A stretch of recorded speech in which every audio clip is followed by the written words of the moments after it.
the city-inspired cocktail. I have things that I'm using throughout my entire presentation that are utilizing the art scene here. Hello, and welcome back to this week's episode of the TF Cast. I'm Willis.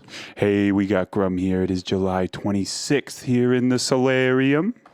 And I'm your host, Jacob Aces. Stay with us. We are very pleased to present Chris, our local bartender here from the Wine Cafe, who is also a regional finalist for the Woodford Reserve Cocktail. Chris, just fix it. It's the Woodford Reserve Manhattan Experience. There we go. And just for a little bit of context, what does that mean to be a finalist, and what is this competition? So Woodford Reserve's Manhattan Experience is a competition put on throughout, I believe, North America. It's basically Woodford asks you to take their product and make a Manhattan variant off of it. So like push your creativity, push from the standard recipe for Manhattan. You're looking at your dark liquor, you're looking at your sweet vermouth, and you're looking at your bitters. Standard proportions are historically 2 parts of your dark liquor, whether it be a whiskey, a rye, a brandy, 1 part of your sweet vermouth, and then 2 dashes of your traditionally Angostura bitters, which are just spices suspended in alcohol.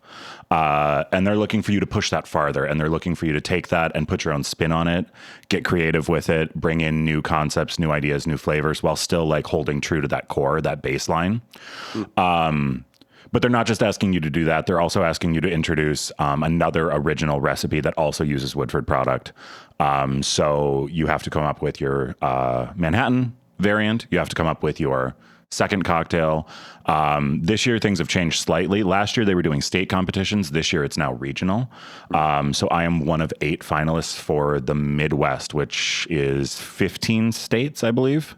And then, they're asking you to just kind of push your creativity with that and run and use Woodford creatively. So how will these drinks be judged? There's a Manhattan variant, and then there's the other original one. Are they judged on flavor, presentation? What kind of metrics? They're judged on everything. Okay. They're looking at your flavor. They're looking at your creativity. They're looking at the way you're presenting. They're looking at the story that you're telling with it. They're kind of covering all the bases. Is it also a performance in the sense that you make it like as part of the thing, or is it an after the drink has been made sort of review? So it is a live on stage presentation. I will be preparing them in person in Chicago for these judges. Cool. And I will be actively, it's really up to the individuals, how they want to like fully present it. There is leeway, but you will be on stage. You will be in front of judges and in front of a crowd. And you are looking to present yourself in the best way in that fashion. So yeah, it's just kind of however you feel best represents you, whether you're going to be talking through the entire thing, whether you're going to be just bits and bobs here and there. Dancing smooth. Yeah, it's what you want it to be. So just to be clear, this is something I didn't realize last time you had done this. You're in charge of your glassware, your garnishes, your any other way you want to dress your serving. You're in charge of bringing all that as well, right? Oh yeah, this is full on. This is so like I told them what kind of glassware I was expecting to use, and they will provide standard things. They'll provide, like, if I just want a 12-ounce Collins glass, they will have that for me. Yeah. If I want a standard coupe, they will have that for me. But if I'm doing specialty, that I have to bring with me. Yeah. Okay. So I am actually using special presentation for my Manhattan. Yeah. I dug back into Woodford's parent company. Last year I did this competition for the state level. When last year it was a state competition instead of a regional competition. And I dug deep. I went deep into like Brown-Forman's website. I looked at their history. And I found out in the early to mid 80s, Brown-Forman acquired Lenox China. Yeah. Which is a bone china company. They've done presidential collections and all kinds of stuff like that. And they had that until they sold it off to a company out of Eden Prairie. They sold it to them in 2005. So I went around to a bunch of thrift stores and I kept looking for Lenox China. And finally, the last one that I hit on the far edge of St. Peter, I found this Lenox China pattern. And it turns out it's actually from 1997. So solidly in the middle of the time when the parent company owned the China company. And I also I really like the pattern. I think it's it's just like a cute, very like Art Deco-esque, which I've always had a passion and a love for. Yeah, that looks like it's That kind of stuff. Well. Okay, yeah. Awesome. Yeah, and then it's just Lenox China. But I dug back and I found a pattern, and then I got additional glassware because I only found one piece last year. But then I went on eBay, I went on replacement sites, and I found more of them. And so that's part of my service and my presentation for this cocktail. And is there anything extra? Like my only real reference for this is that Netflix show, and they always have like crazy serving platters and usually something extra on there. Or is this more about like the glass? If I really wanted to, I'm sure I could go to that level, but I don't love going to that level in general because I don't either. It's sort of like a flare. Exactly. Like it's either adding to it or it's subtracting from it. Right. And I think once you hit that point, it becomes detracting. Like you're just taking away from your actual drink. And this contest is focused primarily on your recipes. Yep. Okay. They're looking for good usage. They're looking for good flavor balance. They're looking for all of that. Cool. And like once you get to those extreme presentations, I feel like you're dressing something up and it feels like you're trying to hide mistakes or, less refined details in your actual cocktail. So what did it look like to get to this point in the process as a finalist for the region? Yes. So basically, online submissions were due mid-June.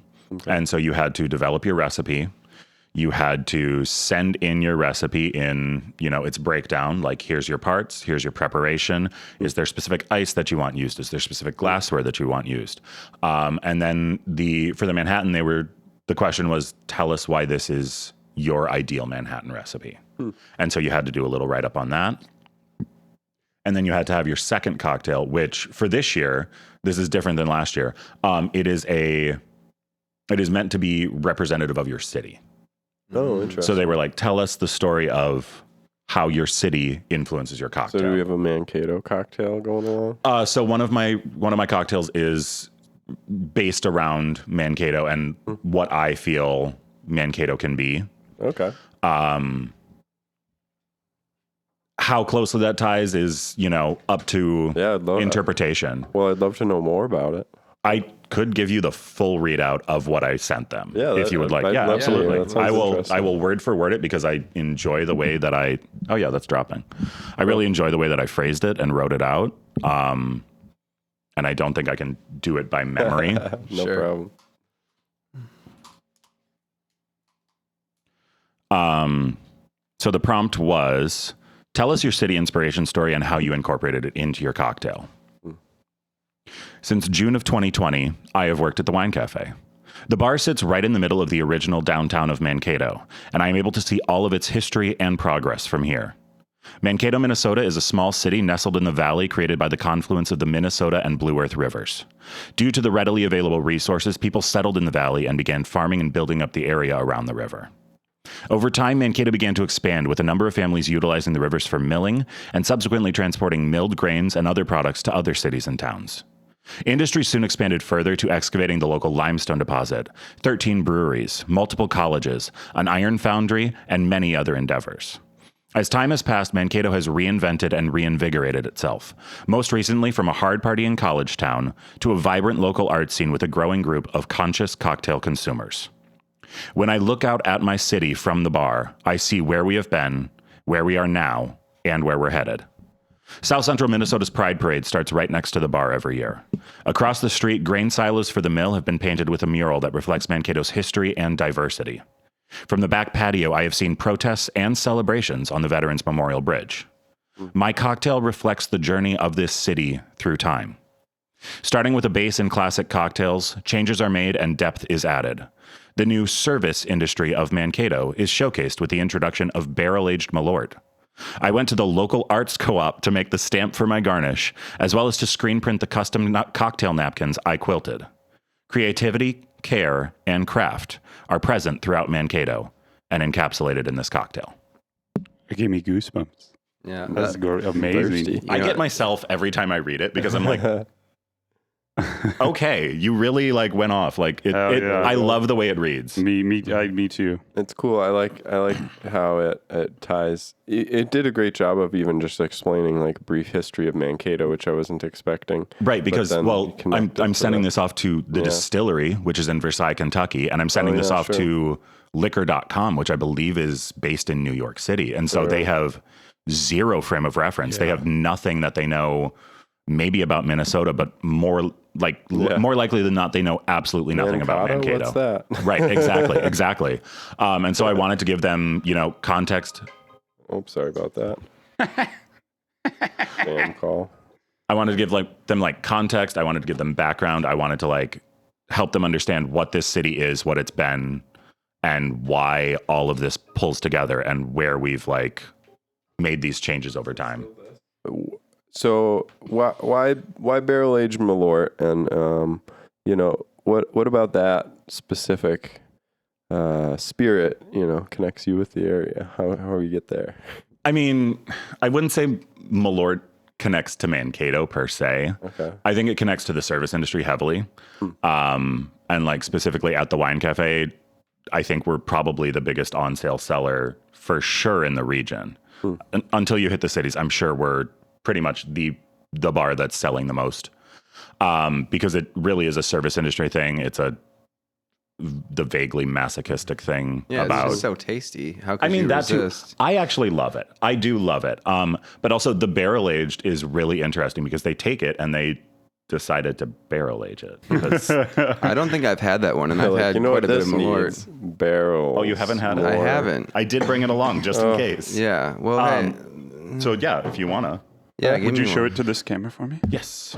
Ooh. So Malort is Carl Jepsen and Company out of Chicago. It's a very historic Chicago liqueur, which I believe was a Prohibition era liqueur. So it was intended as medicinal alcohol. So it's the primary flavor notes that I get off of it are grapefruit pith and peel and wormwood. So if you took and just bit into a whole unpeeled grapefruit like an apple, and then just a little bit of wormwood on the back end. It's really interesting. It's fascinating. You either love it or hate it. Yeah. But yeah, they barrel age it, and it just softens all of the edges on it. It's really interesting. And I wanted to include it for the service industry concept and introducing that. But also weirdly, it genuinely made the cocktail taste better. I made it without and I made it with, and I was like, oh, all of a sudden everything just came together and solidified. Yeah, I think it's a good ingredient. I like your Yes Chef cocktail, and you've basically, since you brought it, people have the knee-jerk reaction to Malort, which is let's make someone take a shot of Malort. Right. But you've been fairly dedicated to making things that taste really good with it, and it, like any ingredient, it's about how you use it. So I think it speaks to your, ability as a person who designs cocktails. I know what words I'm not allowed to use. Yeah, I don't know. I love a challenge. I love finding a way to integrate something that people are going to have a knee-jerk reaction to, or not be sure on, and find a way to utilize it well. What's your background? What's your background in what made you want to get into craft cocktails and even think that I want to start looking into competitions and putting myself on a showcase? So I have a weird background. If it's not an atypical route, but it's also not what I expected when I started going to college. I went to college for theater. I was an acting, directing, scenic design, and technical theater major. Graduated and got a job in Mankato working for MSU for their summer program for Highland, doing scenic design for them. And that's what brought me here originally. And then I ended up really liking the town, so I moved out. And then I needed to find a job. So I started working in bars. I started digging more into cocktails. I had previous experience with coffee, wine, and beer. And doing all of that really helped me jump into like bartending and cocktails really easily, because like there's a lot of transferable skills between like doing handcrafted espresso drinks and doing cocktails. It's like methodical. And then I just like, it's like the scenic design thing where like you dig in and you research stuff and you try to find context and you try to like build your knowledge on things by looking into them. I just started buying cocktail books and I started digging in deeper and deeper and deeper. And then I just started making my own, and I started like building concepts in my head and figuring out I can contextualize flavors and things really well internally without actually making them. Like most of the cocktail menu that we have at the cafe right now, I built just in my head and did like maybe 1 or 2 trial runs of each where I messed with the proportions a little bit, played with it. But like for the most part, it was just. And so you're just like sitting around thinking of something like the death of Tanya. Like, yeah, I mean, see, that one I love because that to me is just so clearly how I function. I work really, really well when I have restrictions. And I think that's part of why I got into this competition is because like I'm working well within restrictions. Yeah. I'm making solid cocktails out of a recovering dive bar. Yeah. Like I'm, we're, and I say that with absolute love, but we are like a recovering dive bar. We're coming out of not a lot. The pandemic was hard and it just changed hands, and that's a good way to describe it. I don't think anyone would take any issue with that. I also remember when you made that cocktail. It was at one of our chefs. Yeah. Well, tell people what it is, because I'm sure not every single person has had one. Right. What? They haven't. Get down to the wine cafe and have a Death of Tanya. The Death of Tanya is a gin-based caprese salad-inspired cocktail. So I was coming into doing a summer menu, and I wanted to think about like bringing in fresh ingredients and trying to lighten and summer vibes. But I didn't want to have to bring in new ingredients that we don't already utilize.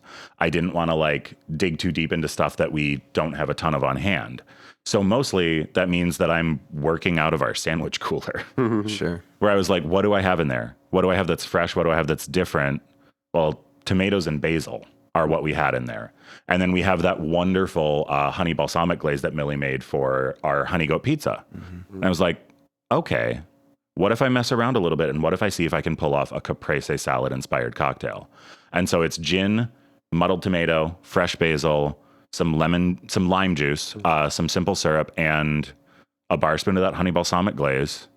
Shake it up, double strain it, and top it off with some fresh cracked black pepper and a basil leaf. And it's beautifully aromatic. It's weird. Yeah, it's an odd experience.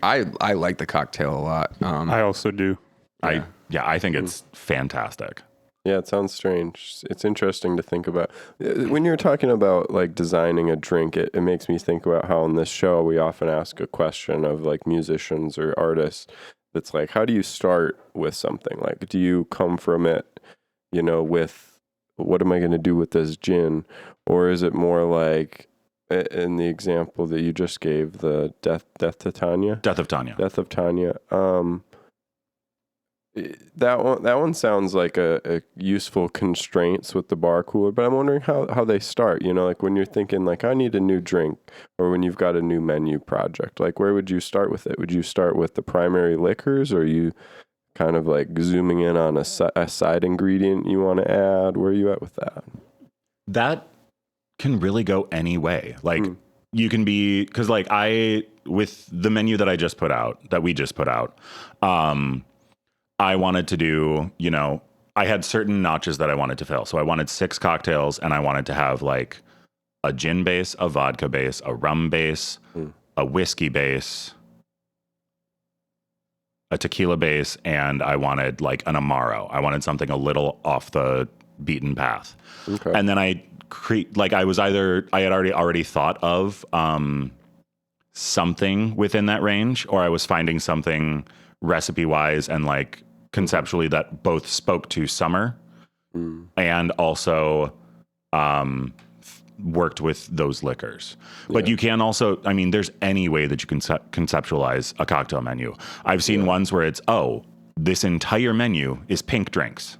That's it. Sure. And this is pre-Barbie. Like, this is forever ago, where people were like, okay, guys love craft cocktails, but they hate pink drinks.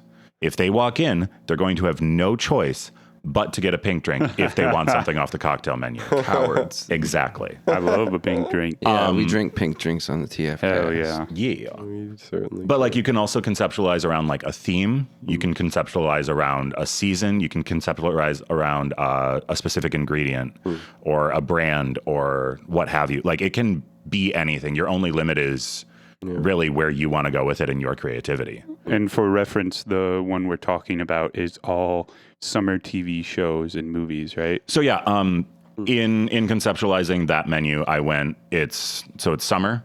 So I want things that are going to be lighter, more refreshing, not as heavy. Stuff that's going to have lengtheners with it. So juices, soda, water, whatever.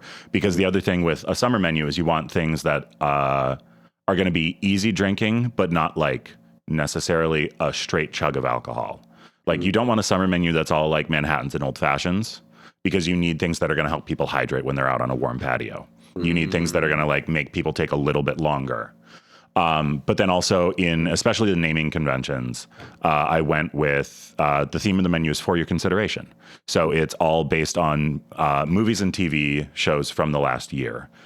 Because like at the cafe, we pretty much every award show we will have on the TV in the background, and we will sit as a group, because we're so regular driven, and a lot of the regulars really enjoy media and talking about it. So many conversations at the cafe center around what TV shows are you watching, what books are you reading, what, all of that. And so I thought that would be a good way to do our first menu, to harken back to that. Oh, one thing that I kind of wanted to bring up earlier, but I think might be good now. When I was watching that show on Netflix, the most surprising thing to me as someone who like just started at the wine cafe like a year ago, never was really into cocktails, was when the judges would complain that they couldn't taste the spirit. Right. Because I think growing up, I was like, the less I can taste the alcohol, the better the cocktail. So I was wondering if you could speak to that a bit about like celebrating the spirit rather than hiding it. Right. Yeah, that's an interesting balance to run, because sometimes you want the spirit to come through really heavy. Yeah. Sometimes you want to make sure like, hey, it's here, it's present, it's notable. Like the Manhattan. Exactly. Yep. And sometimes you're looking to utilize a spirit well, and maybe that means that it doesn't sing through on its own as much. Yeah. It depends entirely on the kind of drink that you're making, in my opinion. It's, sometimes you want the gin to come through heavy. Sometimes you want the gin to just be there as a support for other flavors. And so that just really varies and makes a difference on what you're going for. Okay. And the Malort is a great example of that. As Jacob said earlier, we've had multiple customers that have come and told me that they had never in their life seen a cocktail that celebrated Malort. And they like literally are drinking at our bar solely because they heard there was a Malort cocktail. Oh yeah, no, that was definitely a goal with that one, was to like elevate it a little bit and like, but still, it's still there at the core. Like some people will not love it. It's more Malorty than Malort in some ways. Like it's great. You wouldn't want like it to be like, hey, it's a Malort drink, but you can't get the flavors. Right. I still, especially with that one, I want it to come through like enough that the core is still absolutely there, because it's such a heavily distinctive one. I want that to come through really. In the Death of Tanya drink, is that one? So that one was a gin base, I think you said. Is that an example of one where maybe the presence of the gin was more of a carrier than a specific flavor? Right. It's very that. And that's also why I went with the gin that I did, because I used Ford's for that one. Ford's gin. And Ford's is a really good, like, newer gin that is really pared down. I think it's only 9 botanicals, but it works so good as a cocktail gin. Because it's a great carrier. It's a great support for other flavors, especially herbal or, floral, etc. It's really good just as a solid base for those things and for helping carry them through. I feel like it adds almost like a refreshing quality. Exactly. Yeah. It really does. Yeah, that's interesting. Yeah. Do you want to talk about some? I want to try that Malort. Can I yeah. have a shot of that Malort? Yeah. What was I gonna? Yeah. I'm curious about, I think, Thank you. next steps with the competition. So you mentioned you're going to Chicago Yes, they are. to compete. Yeah. So Woodford's flying me out to Chicago and putting me up in a hotel for a couple of days. Cool. We're doing a welcome dinner. We're doing a hangout. We're getting a prep afternoon. And then it's a live competition in front of an audience and in front of judges. So I've got 3 judges that are going to be there. They're all fairly high profile within the cocktail and like drink scene. It's not nerve-wracking at all. Yeah. Well, who's your competition? Like, what are some of the other people that you'll be competing against? So pretty much everybody else is coming from much larger markets. That's been the thing that's been a little, Yeah.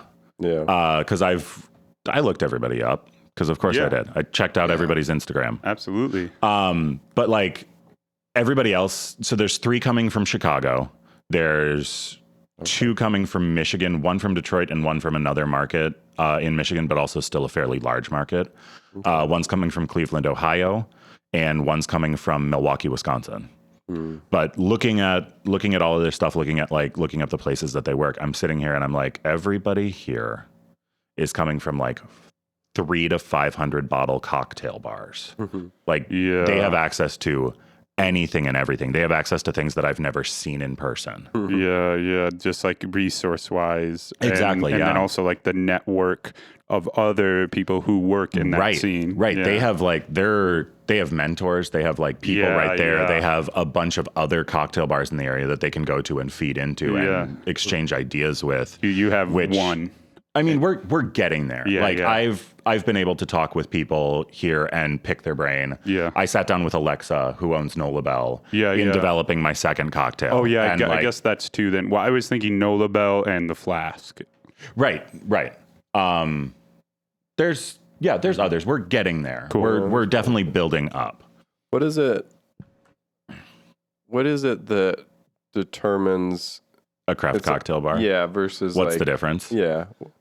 Because you walk into any bar and try and order like something, and they'll either I don't know. You'll probably get something. Yeah. Right. Does it have gummy bear sharks in it?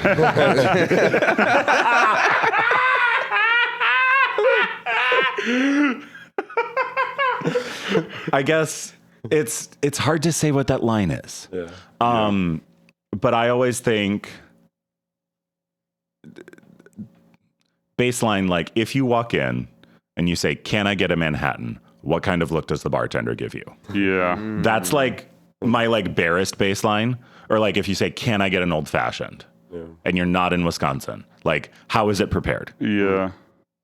It's just like I think old fashions are funny cocktails anyways. They are. People are like, do you make a good old fashioned here? And it's like, how would you how inept would you have to be at a place where you could make an old fashioned and not make the simplest drink of all time? Right. Like that's the other thing. Like people always ask, do you make a good old fashioned? Well, that's wildly subjective. Yeah. Like that's entirely on your palate, whether or not to you it's a good old fashioned. Yeah. Some people like an old fashioned that's like granulated sugar, cherries, like neon red maraschino cherries, orange slices, all muddled up in a pint glass with like 3 ounces of bourbon, topped off with a full glass of Sprite. Like to them, that's an old fashioned, and that's a good old fashioned. In Wisconsin, right? Yeah. That's how they do it. That's like one of the traditional Wisconsin. Too. Also that, but like that's a traditional Wisconsin. Yeah. And I think that's technically a sweet Wisconsin. Wisconsin has like 8 different types of old fashioned. The old fashioned has gone so many different ways in Wisconsin. I'm vastly confused. I want to dig into that history It's sometime. especially funny because of the name, like the whole name, it means like some sort of tradition, but then you're just like changing it. So like the old fashioned actually, I believe, dates back to like really, really early on, like I think even pre-prohibition days, where like the quality of the booze that we were getting in the States was bad. It was so bad. So you had to do additives. You had to do things. And it was originally the old-fashioned whiskey cocktail. Like this was like the second wave of things. They were going, I want that old-fashioned whiskey cocktail. I want what we used to have. And like some would do like rock sugar that they let sit in the whiskey. And we're getting a resurgence of that now with things like the rock and rye. Silly. Yeah. I mean, like it's candied whiskey. Right. But they're hearkening back to really traditional concepts. So like kind of like when they would add things like sugar to the whiskey to make it taste better. Exactly. Yeah. Okay. I think that when it comes to that though, it's like when you present it to me as like a high end thing, it's like they were doing this to like cover up bathtub booze, right? Like, right. Which is fine. Like, I love that we're like hearkening back to history, but at the same time, I do take a second moment and I go, how bad is the base spirit in this that you are doing this to? Like, like, where's your base spirit at that this is what you're choosing to do? Are you picking really, really awful stuff and going, we need to find a way to sell this? Or are you working with high quality and are you trying to elevate it and bring an elevation to those classic concepts? I mean, either way, I've never had like a really bad feeling after drinking a rock and rye, but I don't know if I could have many drinks that were that sweet. Yeah. Right. It's one that I almost want to temper. It's one that I want to like dilute down. It's one that I want to introduce like something that doesn't have extra sugar in it. And just like, but I don't love a sweet drink. I mean, like my go-to currently is a gin and soda because I decided tonic was too sweet for me. Tonic is the sweetest thing on the gun. Tonic is the literal most heavily sugared mixer because you're working with quinine, which is a ridiculously bitter herb. And that's the main flavoring in tonic. And you have to try to offset that. And you have to offset that with so much sugar. A gin and tonic is not a low-calorie cocktail. That's my first takeaway. Yeah. That's the first thing you should take away from this entire hour long. Yes. I think a lot to do with the craft cocktail is kind of like how I look at like Nola Bell is like when I hear their employees talk, like the chefs are actually in charge of the menu and they're actually going off of what's in season and what's available rather than like we have these 7 burgers and these wing choices, you know? And so that's what it means to me. Like we have a real cocktail menu and someone in charge of it who actually pays attention to trends, seasons, rather than calling it the wacky, wonderful wizard cocktail or something like that. Where are you drinking? You know, cool places. We only drink Chuck at E. Applebee's. Cheese. Yeah. Now that's a craft cocktail bar. Yeah, there we go. It's interesting. Actually, like TGI Fridays and Applebee's really did help like usher in some of this era of like the craft cocktail bar because like they did have drinks programs and they had drinks programs that were national and were consistent. And that helped people like build up a familiarity with like, oh, okay, I can trust this. This may sound a little weird, but I know that it's going to be consistent. I know that it's going to be like, and then they also were like, they were changing their recipes on a regular basis. They were changing what they were offering. TGI Fridays like legitimately did a lot for this. And yes, we look at it weird now because it did take a turn. The 90s took a turn for everyone in terms of drinks. That era of everything being a martini. Every mixed drink was a martini, an apple-tini, a espresso martini. Like it's so far away from what a martini at its core is, what the actual cocktail is. The appletini is like if you like walk up to me and ask for an appletini, I'm just like, where are you? Like, is that your red flag drink? Yeah, I think it is. An appletini for me is like a red flag drink. And I just had to be like, oh, I'm sorry, we don't have one of those on our cocktail menu. And that people are just like, Oh, I'm like, we don't have sour apple pucker. Yeah, we don't. I'm happy about that. Yeah. Dude, that can stay in the 90s. 2 ounces of Crown Apple and some simple syrup. Here you go. Now I'm wondering if I could do an elevated like 90s cocktail menu. Oh, that would be fun. Take those cocktails, take those horrible cocktails, and elevate them and change them, and like just like that, recontextualize the appletini with Crown Apple, and make it a whiskey base instead of a vodka and liqueur base. Like, That'd be interesting. That's a concept right there. What would you say to someone before becoming your friend, I didn't realize like how much even went into these craft cocktails. To me, it was like you have so many ounces of these liquors and you pick your spirit and you go. What would you just say to someone who's like just getting into craft cocktails? Like, what does even the learning process look like? Because I've seen you with like books thicker than any book I've ever read that's just all cocktails. Oh yeah. I have a ridiculous collection of cocktail books. I think I have over 50 or 60. Yeah, and they're all like that? They're all like they're all like, and they're heady. Like they're not like, it's not like, hey, here's all of your 90s martinis. I think there's one that I have that has like those kinds of things in it, but otherwise it's like they're almost like art books. Like they're like coffee table books almost, coming from like these well-respected bars like Death and Company, the Aviary, PDT, all of these different spots. And it's their recipes. And I think the biggest thing that I take away from some of those is that they're aspirational and inspirational. And there is not a chance in God's green earth that I am going to be able to make a lot of those cocktails. Because like so many of those are like, oh, so it's a fat washed infusion of bourbon, and then it's this cold pressed apple juice that we actually ran through a siphon and got. And I'm like, I literally can't do any of that. Like I don't have the resources, I don't have the money to sink into any of that. Like I'm not buying a centrifuge. Yeah. At all. Are there like investments that you think are a good way to spend your money as someone like coming up as wanting to make craft cocktails? Yeah. I think some of your biggest investments, get some high quality tools right away is like the biggest thing. Get like a good 2-part weighted shaker tin. Get a solid jigger, which is the measuring tool. I love the Japanese style because it's tall and narrow, and then it's less likely to spill. Oh, because there's ones that are short and squat and have the martini glass style, whereas the Japanese style is like this, and so you get you get an easier meniscus to work with that like doesn't meniscus. I don't know. They feel better in the hand though. That too, and I think they look more elegant too. But just get yourself a good set of baseline tools: a mixing glass, shaker tin, jigger, bar spoon, hawthorn and julep strainers.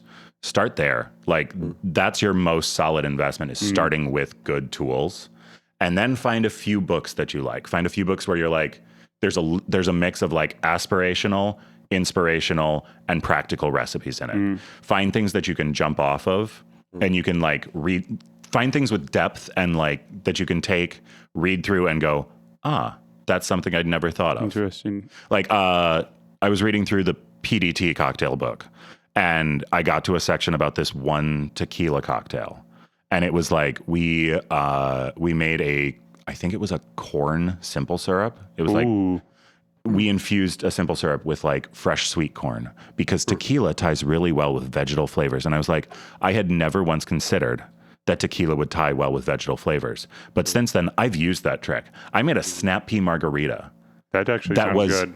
Delicious. It was bomb. I just muddled some fresh snap peas and made like a standard margarita, but it turned out like this gorgeous green shade, and that people questioned it.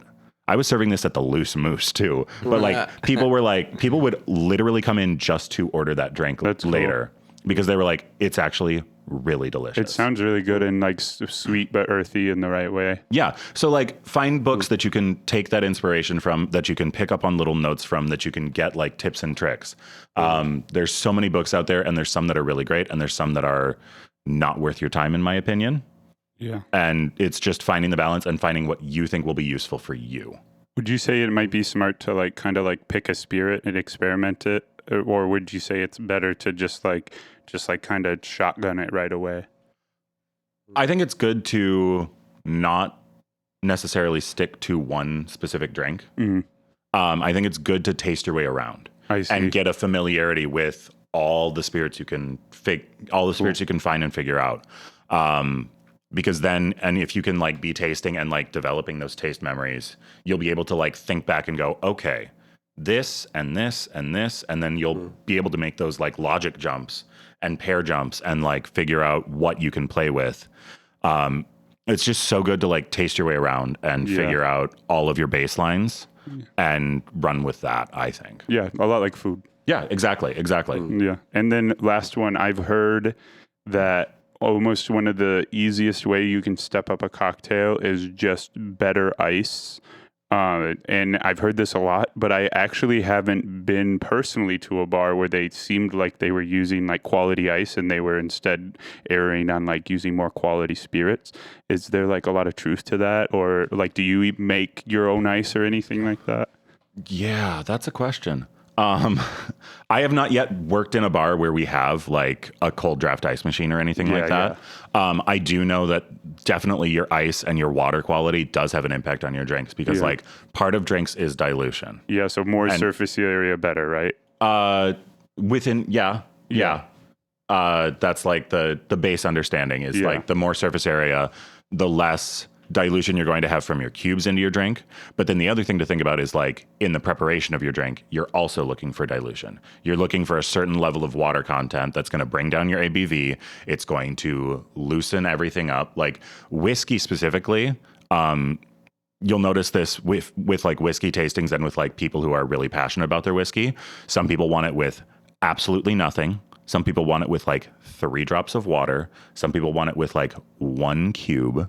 And some people want it just on the rocks. All of those things wildly change the flavor.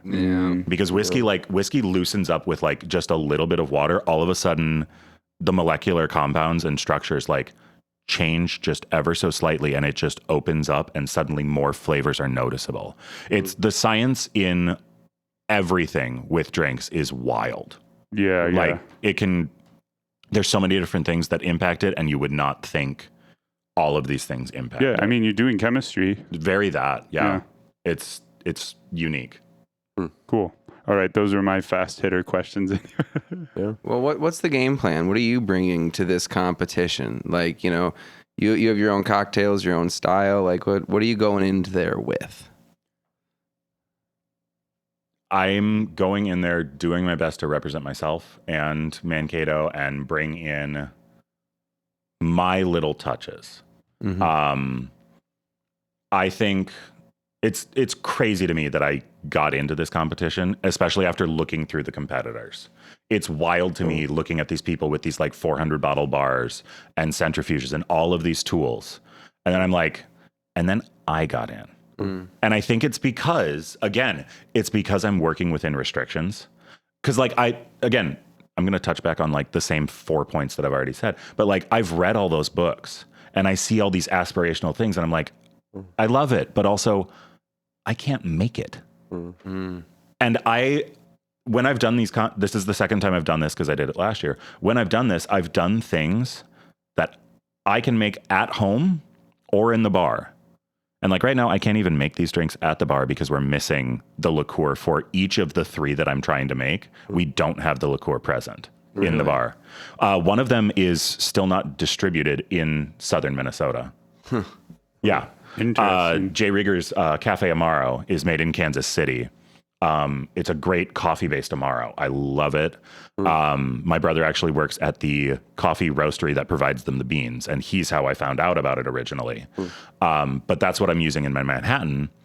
And literally, we don't have a distributor in southern Minnesota yet. They're working on it. I know because my brother told me, he's like, I talked to the owner. I talked to like one of the owners. He talked to his rep there. They're talking to your rep up there. They're trying to get it up there for everyone to have. And I would love that because I really want it at the bar as like something to go right up next to Fernet and like be another like good, slightly bitter liqueur. I think there's great possibilities for it. Where was I? But like baseline, I'm making stuff that anyone who can get their hands on the ingredients, which come essentially as they would come from the liquor store. If you can get your hands on those ingredients, you will be able to make this cocktail. Like it doesn't have a lot of infusion or all these complex techniques. It's straightforward. And we're seeing in drinks, we're seeing kind of a trend back towards that after like years of going wildly complex, after years of going like really intense on like smoked cocktails, that kind of other like stuff. Yeah, stuff in that vein where like the only place you're going to be able to get it is at this specific bar in this specific city. We're now seeing a shift back towards coming up with like new classic recipes, things that are accessible to anyone, anywhere, which that's my style, is like trying to give things to people that they could also make at home. And I mean, it's not like it's easy either. It's not like super simple, but like the recipes are straightforward enough that if you have a knowledge, you could do it. Yeah. If you are in a bar somewhere and you have these ingredients, you can make these recipes. And I think that's a strength that I'm coming in with, is like I've worked so heavily within the restrictions that I have at the places that I work that I can just build solid recipes. So that's what I'm coming into it with. Coming into it with really putting myself out there, coming into it with my little touches and creative notes. Coming into it, working with the makerspace to like, I did custom. I worked with Tyler and we made a custom version of Woodford's logo. They've not used this on any branding. The circle they've used, and this is the shape of their bottle, but I've not seen them put together like this. So we screen printed it. I got quilter's cotton from the quilt shop on Riverfront. So this is the color of their bourbon label. This is the color of their rye label. And then this is just the color of whiskey. And then I just tossed it on the sewing machine and sewed up some cocktail napkins for presentation. Let me see that. Yeah. Yeah, what did y'all bring with you? I want to see this. I've got this is a little teakwood stamp that Caleb and I whipped up, again, at the makerspace. There we go.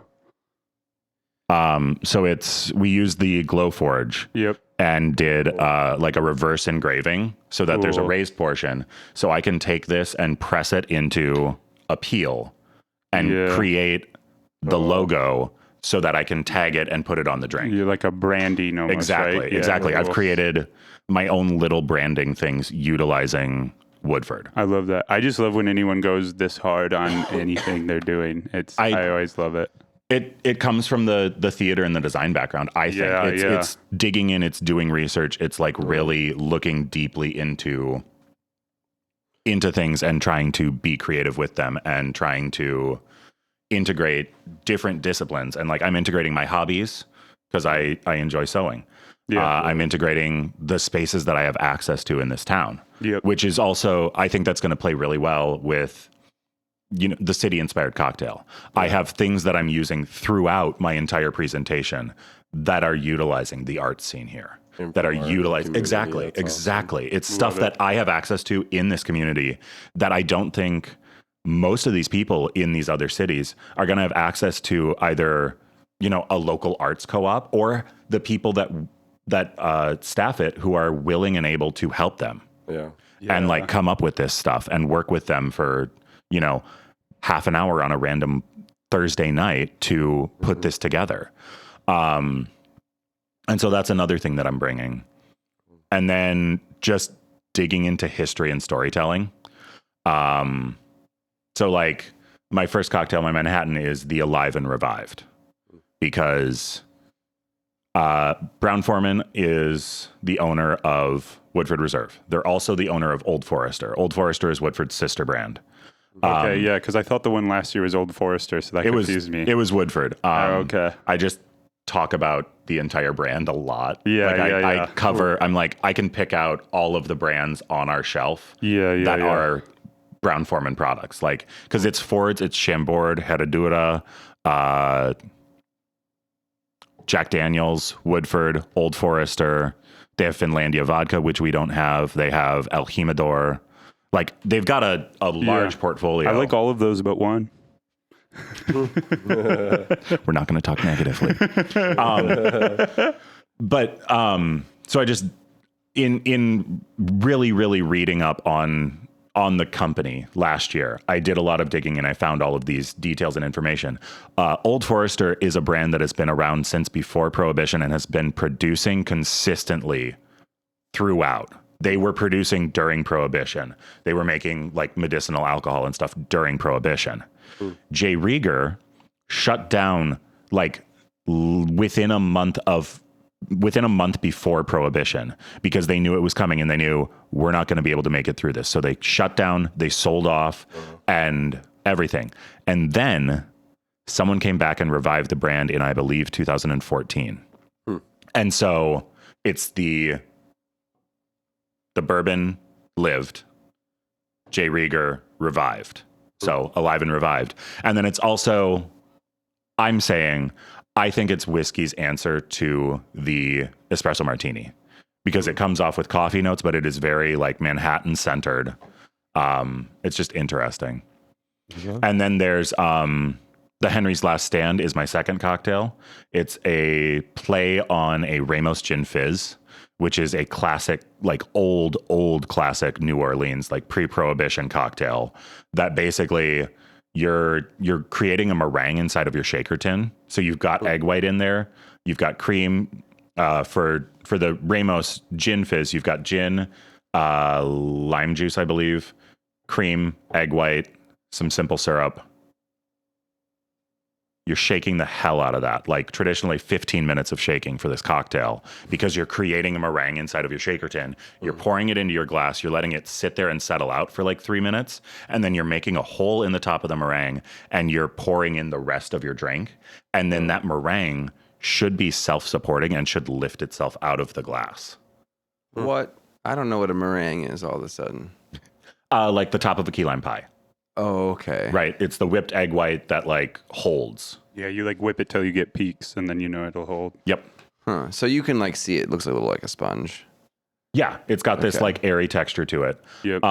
But like if you do this cocktail right, it lifts itself up out of the glass and it self-supports with a head of foam on top of the drink that holds its shape. How do you approach that drink? Like a Forearm workouts. Here's the thing. I think I had attempted to make a Ramos one time before I started this process this year. And I did not do well the first time. It did not work.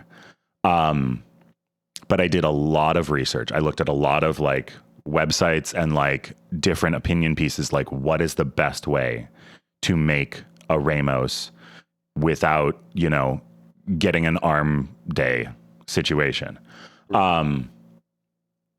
And I found one resource that basically said, you have to change the way you're looking at it.